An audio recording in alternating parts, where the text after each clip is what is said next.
নামাজকে পড়তে বলা হয়নি, কোরআন শরীফে বলা হয়েছে নামাজ কায়েম করো। কি বলা হয়েছে কন্ত দেখি? নামাজ কায়েম করো, নামাজ পড়ো, এই কথা কিন্তু কোরআন শরীফে কোনো জায়গায় আছে নাকি? এখন কায়েম করা কারে বলে?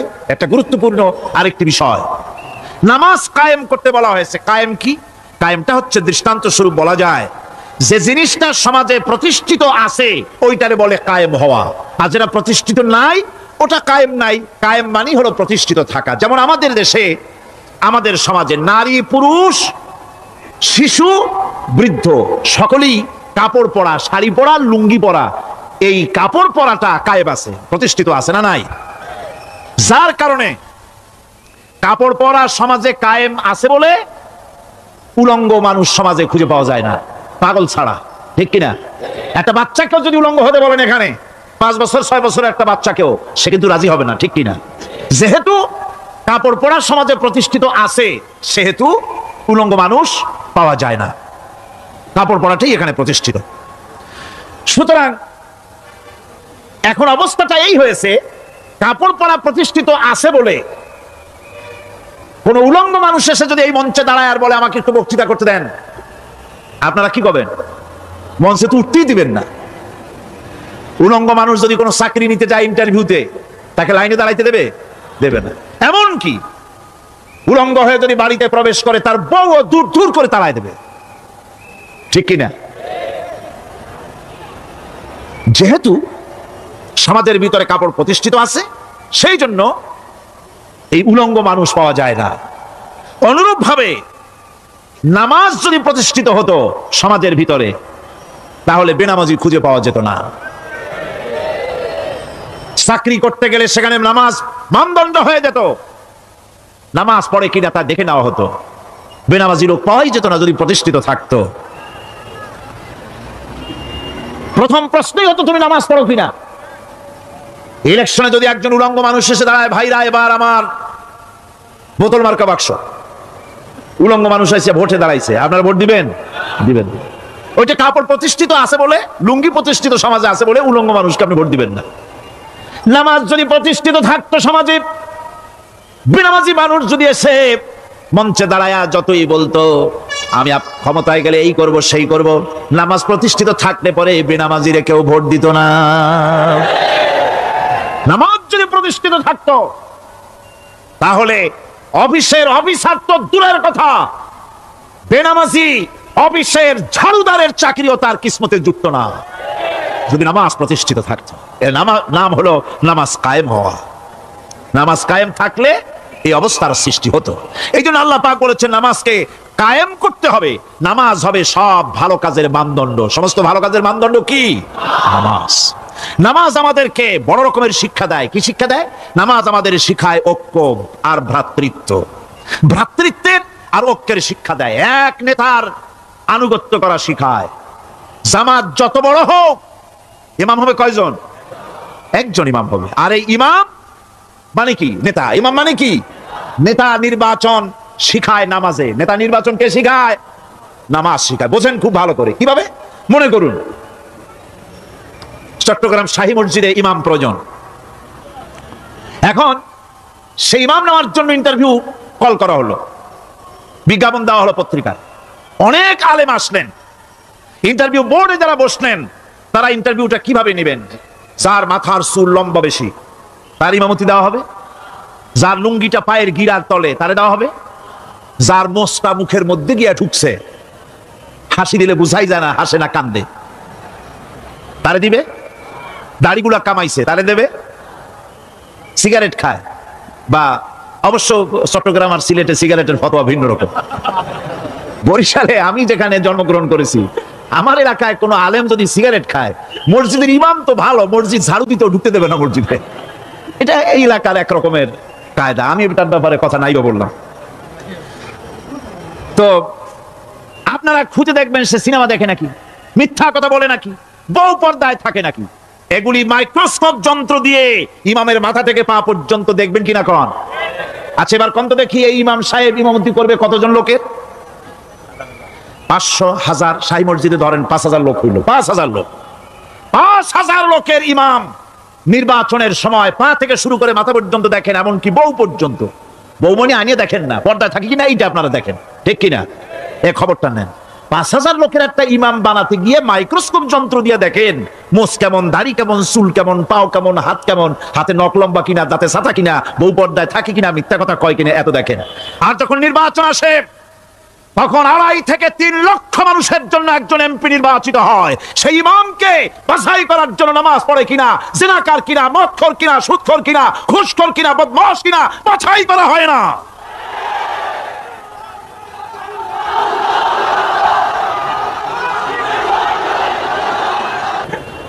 নামাজ আমাদেরকে এটা শিখায় ইমাম কেমনে বানাইতে হবে। কোন সুবহানাল্লাহ।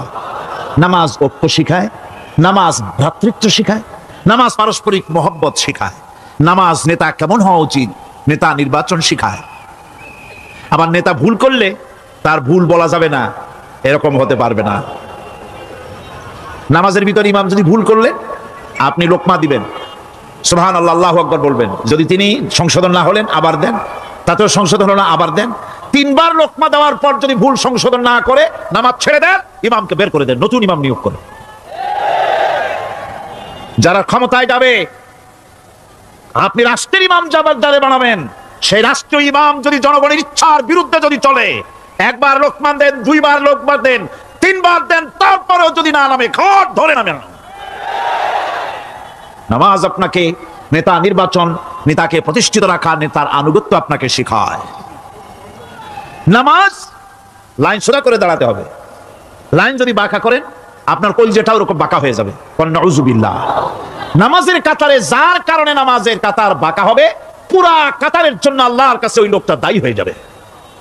নামাজ শৃঙ্খলা শিখায়। সুবহানাল্লাহ কইতে ইচ্ছা করে না? নামাজ শৃঙ্খলা শিখায়, শৃঙ্খলা বোধ শিখায়, সোজা হয়ে দাঁড়ায়। তারপরে ঐক্য এবং মহব্বত শিখায়। নামাজের ভিতরে যখন দাঁড়ায় গেলেন, আমির দাঁড়ালো, ফকির দাঁড়ালো, মন্ত্রী দাঁড়ালো, তার ড্রাইভারও দাঁড়ায় গেল, একই কাতারে দাঁড়ায় গেছে। নামাজ পড়তে গিয়ে ড্রাইভারের পাও গিয়ে লেগেছে মন্ত্রীর গায়ে। নামাজ শেষ হওয়ার পর মন্ত্রীর বাবার ক্ষমতা নাই এ কথা বলার যে বেটা ড্রাইভার সলিমুদ্দি, তোর পাও লেগেছে আমার পায়ে, তোর চাকরি শুদ্ধা দোজখে পাঠিয়ে দেব। পারবে বলতে? পারবে না। মিয়া মন্ত্রী সাহেব, এটা তোমার সেক্রেটারিয়েট না, এটা আল্লাহর ঘর। এটা কার ঘর? এক হি সাপ মে খড়ে হো গয়ে মাহমুদ ও আয়াজ, এক হি সাপ মে খড়ে হো গয়ে महमूद आयाज, ना कोई बंदा रहा ना कोई बंदा नवाज। একই কাতারে দাঁড়িয়ে গেছে সম্রাট মাহমুদ আর চাকর আয়াজ। এখন সম্রাট মাহমুদও নাই, চাকর আয়াজও নাই, সম্রাট আর চাকর দুজনই আল্লাহ পাকের গোলাম হয়ে গিয়েছে। তুমি মসজিদে এসেছো, তুমি আল্লাহর গোলাম। কার গোলাম? আল্লাহ পাকের গোলাম। এই জিনিস শিখায় নামাজ। নামাজ শিখায় মানুষের পাঞ্চুয়ালিটি, নিয়মানুবর্তিতা, সময়ের জ্ঞান শিখায় নামাজ। নামাজ মানুষকে কি শিখায়? আল্লাহ রাব্বুল আলামিন বলছেন, ইন্নাস সালাতা কানাত আলাল মুমিনিনা কিতাবাম মাওকুতা। নিঃসন্দেহে নামাজ মুমিনদের নিয়মানুবর্তিতার সাথে ফরজ করা হয়েছে, তাদের উপরে নিয়মানুবর্তিতার উপরেই, সময়ের উপরে নামাজকে ফরজ করা হয়েছে। আপনার আন্দাজ মতো আপনি পড়তে পারবেন না, সময় মতো পড়তে হবে, আল্লাহ লোকতে পড়তে হবে। আমার দেশের মসজিদগুলিতে ফজরের নামাজ পড়া হয় এমন সময় পূর্ব দিক ফর্সা হয়ে যায়। ইমাম সাহেব যদি ভুল করেন, নামাজ যদি দোহরাতে যান, তাহলে সূর্য উদয় হয়ে যাবে, এমন অবস্থা। নামাজ এত দেরিতে পড়া হয়। প্রত্যেক ওয়াক্তের নামাজ আল্লাহ লোকতে পড়ার জন্য রাসূল সাল্লাল্লাহু আলাইহি ওয়াসাল্লাম তাগিদ করেছেন। সময়ের দিকে লক্ষ্য রাখতে বলা হয়েছে। যেই জাতির, লক্ষ্য করুন, যে জাতির দৈনিক 5 বার টাইমলি, অক্তমতো, সময় মতো নামাজ আদায় করতে হয়, দুর্ভাগ্যজনক সত্য, সেই জাতির কাছে সময়ের কোনো দাম নাই। সময়ের দাম নাই। 9টার গাড়ি কয়টায় আসবে? 9টার গাড়ি কয়টায় আসবে? একদিন দেখা গেল সত্যি 9টার সময় এসে গেছে। যাত্রীরা বলছে মাশাআল্লাহ, অন্তত একটা দিন তো 9টার সময় আসলো। স্টেশন মাস্টার বলছে না, খুশি হওয়ার কারণ নাই, আজকের না, এটা গতকালকেরটা। আমার আমেরিকার সফরের সময়, যে বাড়িতে আমি আমেরিকায় থাকি, কুইন্স এলাকায়, নিউ ইয়র্ক সিটিতে, সে বাড়িওয়ালা চাকরি করে। সে আমাকে বলল 10টি বছর আমি একটা ট্রেনে যাতায়াত করি, সে বলছে রাত 3:45টায় ট্রেনটা আসে, ওই ট্রেনে চড়ে সে তার কর্মস্থলে যায়। বললো 10টা বছর আমি এখানে আছি, 10 বছরের ভিতরে এই ট্রেনটা 1 মিনিটের জন্য এদিক ওদিক করলো না, ঠিক 3:45টায় এসে হাজির হয়ে গেছে। ঝড় হোক, বৃষ্টি হোক, স্নো পড়ুক, বরফ পড়ুক, টাইমলি চলতেছে। দুনিয়ায় ভিন্ন জাতিরা যে উন্নতি করে তার পেছনে সময়ের জ্ঞান তাদের অনেক বেশি আমাদের থেকে, কথা ঠিক কিনা? আমাদের সময়ের জ্ঞান নাই, সময়ের কোনো মূল্য আমরা দেই না। 2টার সময় মিটিং হবে, মন্ত্রী সাহেব আসেন 5টার সময়, ঠিক কিনা? বক্তৃতার জন্য সময় দেওয়া হয়েছে 20 মিনিট, নাহমাদু ওয়া নুসাল্লি আলা কইয়া সুর দিয়া 35 মিনিট গেছে নাহমাদু কইতে কইতে, সময় 20 মিনিট, তার মনেই নেই। এই যে সময়ের জ্ঞান নাই, এটা ব্যর্থতা। নামাজ মানুষকে সময়ের জ্ঞান শিখায়, কোন আলহামদুলিল্লাহ। এই সময়ের জ্ঞান আমাদেরকে শিখতে হবে। এবার আমি আপনাদের সামনে বলতে চাই, আল্লাহর নবী জনাবে মুহাম্মদ রাসূলুল্লাহ সাল্লাল্লাহু আলাইহি ওয়াসাল্লাম নামাজের ব্যাপারে কি বলছেন। এতক্ষণ তো আল্লাহর কথা শোনালাম, কার কথা শোনাইছে? আমার আল্লাহর নবী বলেন, নবীকে প্রশ্ন করা হলো, ইয়া রাসূলুল্লাহ আইয়ু শাইইন আহাব্বু ইনদাল্লাহি ফিল ইসলাম, ইসলামের মধ্যে আল্লাহর কাছে কোন জিনিসটা বেশি প্রিয়? আল্লাহর কাছে ইসলামের কোন জিনিসটা বেশি প্রিয়? হুজুর বললেন, as-salatu liwaqtiha, মান তারাকা সালাতান ফালা দীন লাহু ওয়াস সালাতু ইমাদুদ্দিন। আল্লাহর কাছে সবচাইতে বেশি প্রিয় হচ্ছে নামাজ। সবচাইতে প্রিয় কি? নামাজ। ওয়াক্ত মতো নামাজ আদায় করা আল্লাহ পাকের বেশি প্রিয়। আর এই নামাজ হচ্ছে দ্বীনের খুঁটি। এটা দ্বীনের কি খুঁটি? এই যে খুঁটিগুলো আছে, খুঁটিগুলো ফালাই দিলে তারপর আপনার এই প্যান্ডেল থাকবে? থাকবে না। বিল্ডিং এর পিলার ভেঙে দেন, বিল্ডিং টিকবে? ঘরের খুঁটিগুলি উড়াই ফেলেন, ঘর টিকবে? টিকবে না। দ্বীনের খুঁটি হচ্ছে নামাজ। লা দীনা লিমান লা সালাতা লাহু, যার কাছে দ্বীন নাই, যার কাছে নামাজ নাই, তার কাছে কি নাই? দ্বীন নাই, ঈমান নাই। আল্লাহর নবী বলেছেন, ওয়ান জাবির রাদিয়াল্লাহু তাআলা আনহু قال قال رسول الله صلى الله عليه وسلم বাইনাল আবদি ওয়া বাইনাল কুফরি তারকুস সালাত। আল্লাহ পাকের নবী বলেন, আল্লাহর বান্দার মুমিন, আল্লাহর বান্দার কাফের, দুইজনের মধ্যে পার্থক্য হলো যে ব্যক্তি নামাজ পড়ে সে আল্লাহর গোলাম, যে নামাজ পড়ে না সে কাফের হয়ে গেল। যে নামাজ পড়লো না সে কাফের হয়ে গেল। মান তারাকা সালাতান মুতাআম্মিদান ফাকাদ কাফারা, যে ব্যক্তি ইচ্ছে করে নামাজ ছেড়ে দিল সে কাফের হয়ে গেল। বলেন নাউযুবিল্লাহি মিন যালিক। এই জন্য নামাজ আদায় করা বাধ্যতামূলক প্রত্যেকটি মুসলমানের জন্য। রাসূল করিম সাল্লাল্লাহু আলাইহি সাল্লাম একটা দৃষ্টান্ত দিয়েছেন, কারো বাড়ির সামনে যদি একটা নাহার থাকে, একটা পুকুর থাকে, একটা খাল থাকে প্রবাহিত, এতে যদি ওই বাড়িওয়ালা দৈনিক 5 বার গোসল করে তাহলে তার গায়ে কি কোনো ময়লা থাকে? হুজুর, সাহাবীরা বললেন, না হুজুর, থাকে না। হুজুর বললেন, এটাই হলো নামাজের দৃষ্টান্ত। 5 ওয়াক্ত নামাজ আদায় করবে, সেই গুনাহ থেকে আল্লাহ পাক তাকে পবিত্র করে দিবেন। সুবহানাল্লাহি ওয়া বিহামদিহি। আমার ভাইরা, নামাজ পড়লে পরে এক জুমা থেকে আর এক জুমা পর্যন্ত মানুষ যে সমস্ত গুনাহ করে, কবিরা গুনাহগুলি বাদে, শিরক আর কবিরা গুনাহগুলি বাদে যত গুনাহ আছে তার কাফারা হয়ে যায়। নামাজ যে সঠিকভাবে আদায় করবে, এই নামাজটা একটা কঠিন কাজ। নামাজটা কি কাজ? কে বলতেছেন এই কথা? আল্লাহ পাক। ওয়া ইন্নাহা লাকাবীরাতুন ইল্লা আলাল খাশিঈন। নামাজ একটা ভারী জিনিস, একটা কঠিন জিনিস। কাদের জন্য কঠিন নয়? যারা নাকি আল্লাহ পাককে ভয় করে। আল্লাযীনা ইয়াযুন্নুনা আন্নাহুম মুলাকু রাব্বিহিম ওয়া আন্নাহুম ইলাইহি রাজিউন। যারা নাকি একথা মনের ভিতরে ধারণা করে যে আল্লাহ রাব্বুল আলামিনের দরবারে আমার হাজির হওয়া লাগবে, মোলাকাত করা লাগবে, এই চিন্তা যারা করে তাদের জন্য নামাজ মোটেই কষ্টকর নয়, নামাজ মোটেই তাদের জন্য অসহনীয় নয়, বোঝা নয়, ভার নয়। তারা নামাজ আদায় ঠিকই করবে। এই জন্য বিবি বাল বাচ্চা সকলকে নামাজের জন্য তাগিদ করতে হবে। যত ভাই এখানে এসেছেন নিজেরা পড়বেন, বিবি বাল বাচ্চাকে তাকিদ করবেন। আল্লাহ পাক বলছেন, ওয়ানজির আশীরাতাকাল আকরাবিন, তোমার নিকটবর্তী যারা আছে তাদেরকে তুমি আল্লাহর ভয় দেখাও। নামাজের জন্য তাদেরকে বলো আল্লাহর ভয় তাদের অন্তঃকরণের মধ্যে সৃষ্টি করে দাও। এই নামাজ পড়তে হবে জামাতের সাথে। নামাজ পড়তে হবে কিছুর সাথে? জামাতের সাথে। রাসূল করিম সাল্লাল্লাহু আলাইহি ওয়াসাল্লাম বলছেন, হুজুরের কাছে, আল্লাহর নবীর কাছে, হযরত আবু হুরায়রা রাদিয়াল্লাহু তাআলা আনহু হাদিসটি বর্ণনা করেছেন, হুজুরের কাছে একজন অন্ধ লোক এলো। সেই অন্ধ লোক এসে বললেন, হুজুর, আমি তো চোখে দেখি না, জামাতের যে গুরুত্বের কথা আপনি বললেন, আমাকে কি রুখসত দেওয়া যায় নাকি? আমি অনেক সময় সাথী সঙ্গী পাই না, আমাকে কি রুখসত দেওয়া যায় নাকি? হুজুর বললেন, হ্যাঁ তোমাকে রুখসত দেওয়া গেল।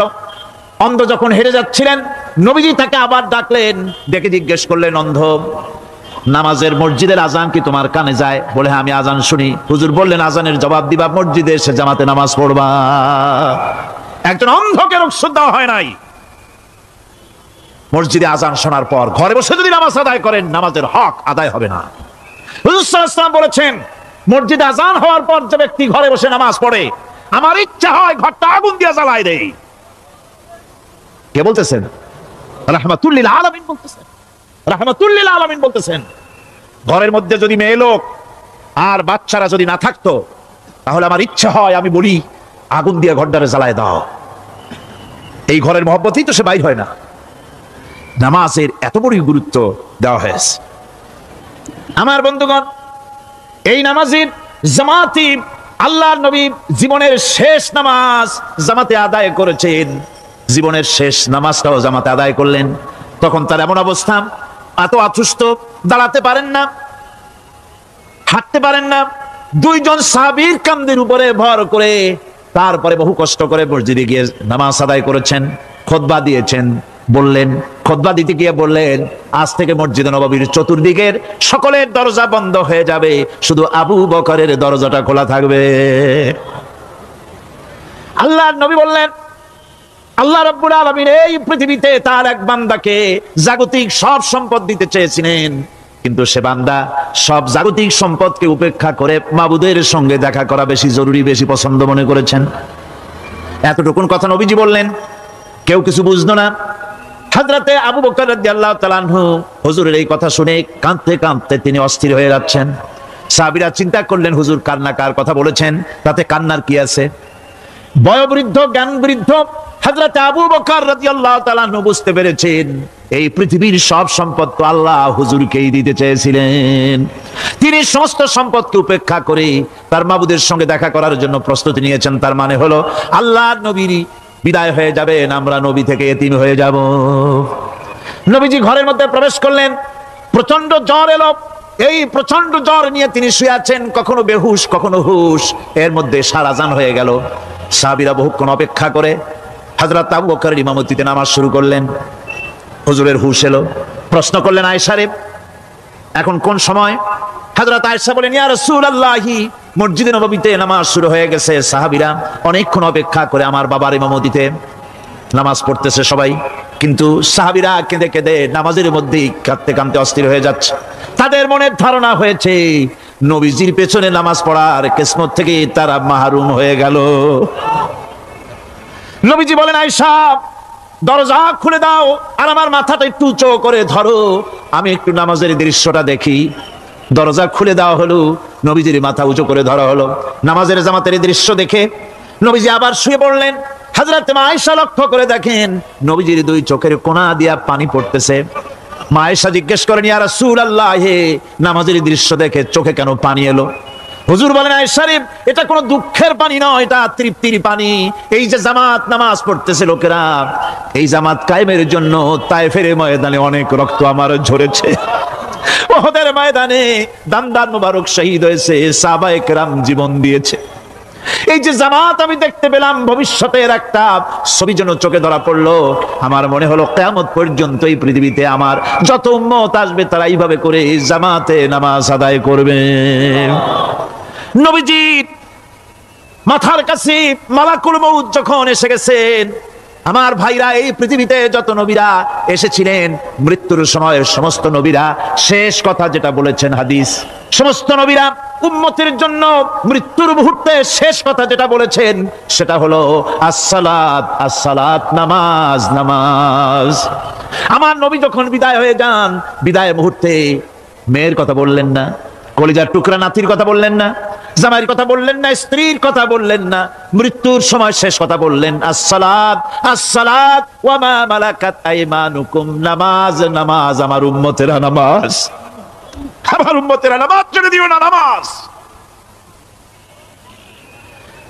যেই নবী উম্মতের জন্য এত কাঁদলেন, নামাজের জন্য এত কথা বলে গেলেন, আল্লাহ রাব্বুল আলামিন নামাজের জন্য এত নির্দেশ করলেন, নবীজি ইন্তেকালের সময় নামাজের কথা বলে দিলেন, সেই মুসলমান আজ নামাজ আদায় করে না। নামাজ পড়ে তো নামাজ শুদ্ধ হয় না।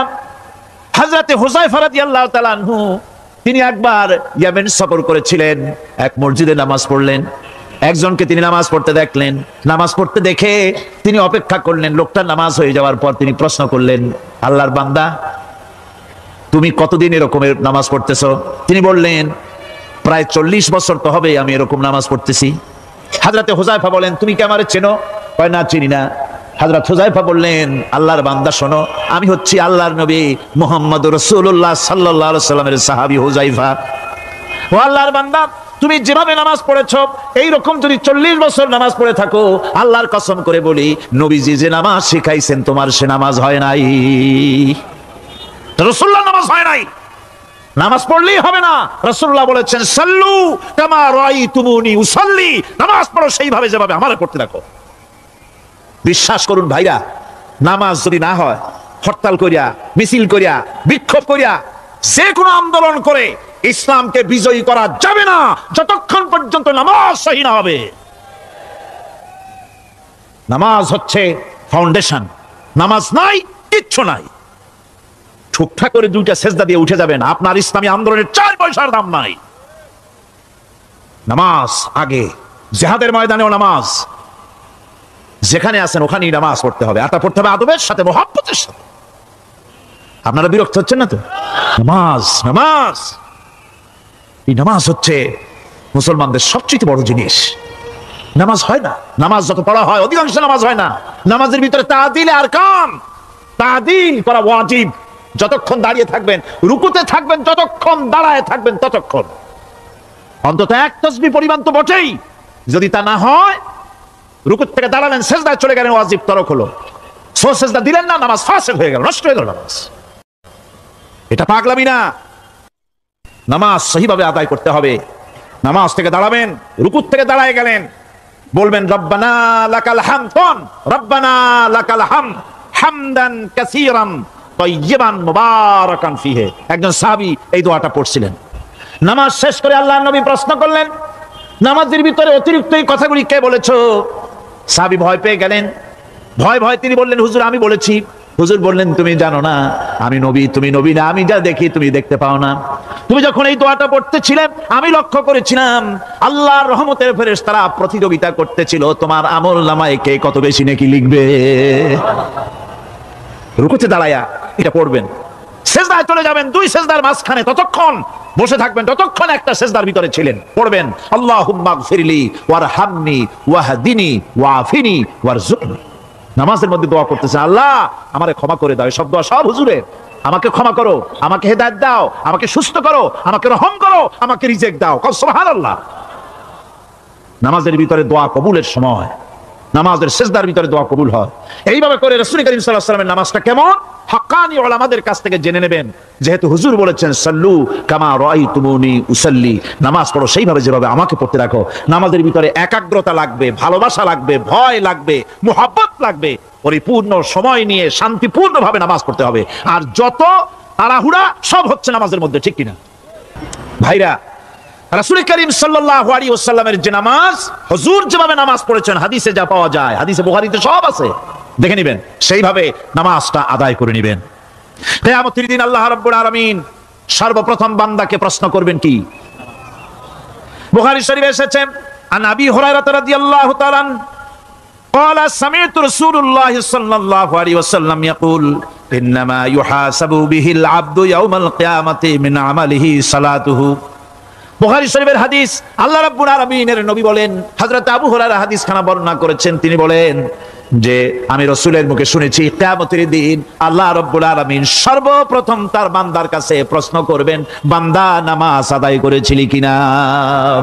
নামাজ সর্বপ্রথম প্রশ্ন। যেরকম সর্বপ্রথম প্রশ্নটা কি? নামাজ। এই নামাজ আপনার বাচ্চাদেরকে যখন 7 বছর বয়স হবে নামাজের হুকুম করবেন, 10 বছরে নামাজ না পড়লে প্রহার করতে বলা হয়েছে।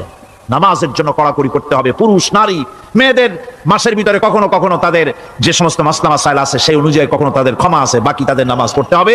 আর পুরুষের জন্য পাগল হয়ে যাওয়া, বেহুশ হয়ে যাওয়া ছাড়া নামাজ মাপ নাই, নামাজ পড়তেই হবে। এই যে নামাজ না হলে ঈমান থাকবে না, ঈমান নষ্ট হবে, কিয়ামতে জাহান্নামে যাওয়া লাগবে, এসব কথা শোনার পর আজকের তাফসীরুল কোরআন মাহফিলে আমরা কি ওয়াদা করতে পারি যে আমরা মালাকুল মউত যতক্ষণ পর্যন্ত আমাদের মাথার কাছে না আসবে নামাজ ছেড়ে দেব না? এই ওয়াদা কি করতে পারি? দুই হাত উঁচু করুন, বলেন ইয়া আল্লাহ, আমি তোমার নামে শপথ করছি, যতদিন মালাকুল মউত আমার মাথার কাছে না আসতেছে ততদিন পর্যন্ত ফরজ নামাজ, ফরজ রোজা ছেড়ে দেব না।